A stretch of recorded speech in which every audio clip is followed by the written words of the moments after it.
हमर बिट्टू भैया भी कबो प्यार कैले रहलन, थोड़ा ना पूरा बेसुमार कैले रहलन। अरे हमर बिट्टू भैया भी कबो प्यार कैले रहलन, थोड़ा ना पूरा बेसुमार कैले रहलन।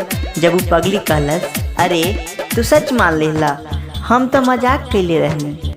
सोचबो न कइलू, छीन ले गइलू, ओढ़वा के मुस्कान।